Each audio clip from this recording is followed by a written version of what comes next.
So, questions about the Teal Me More hoodie. First, as you can see, keep in mind this is my first pancake, so there were mistakes. First, I tried a rotary. It ate up the working fabric. And I was afraid that if I actually used the holes created, that it would just rip into one great big hole.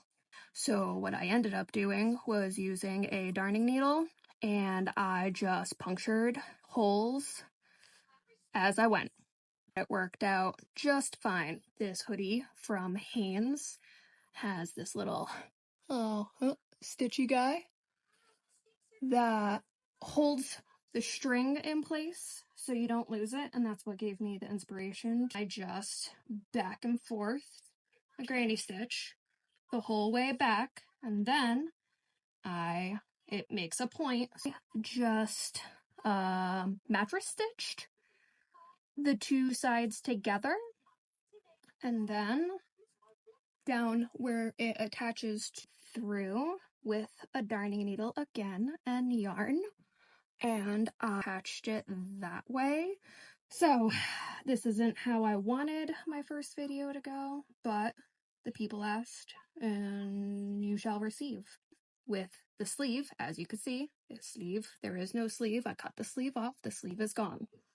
I left a seam allowance.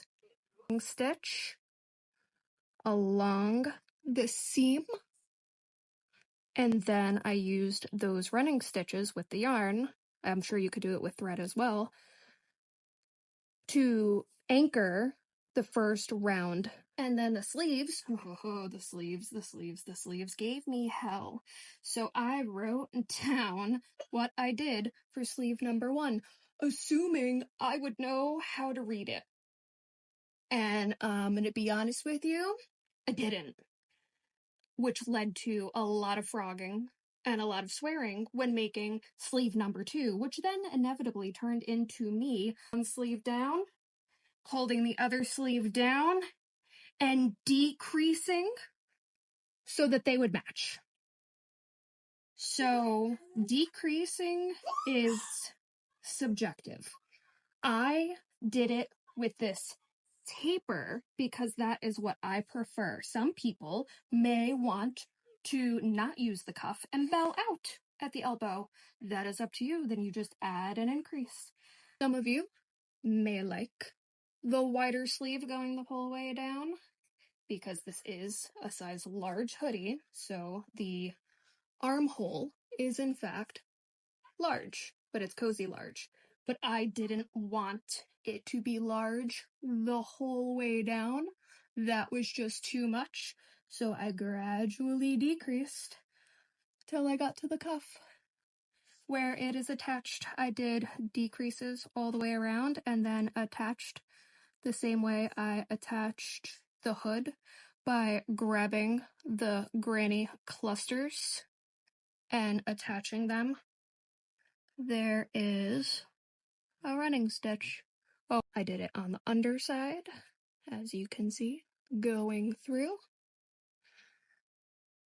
And that is how it looks from the top. The inside of the hoodie, I'm contemplating if I want to take a needle and thread and sew the rough edge, because there is a rough edge of the two sides of the hoodie just living in here. If you all went over to the link down below that my family is doing in memory of our eldest son who passed away in January of 2020. I had never heard of DIPG until I had to, and it's a shame that there is not more awareness because of how devastating it is. So I hope that this happy little accident of sharing the hoodie, please share the fundraiser that will be linked down below. Donate if you can, if you would like to. It is more important to me to get as much awareness out there about DIPG That was never the intent on this hoodie, because if it were, then I would have done a gray and gold hoodie. So yeah, I think I'm going to end this video here. Down below will be linked all of the products that I used, and happy stitching.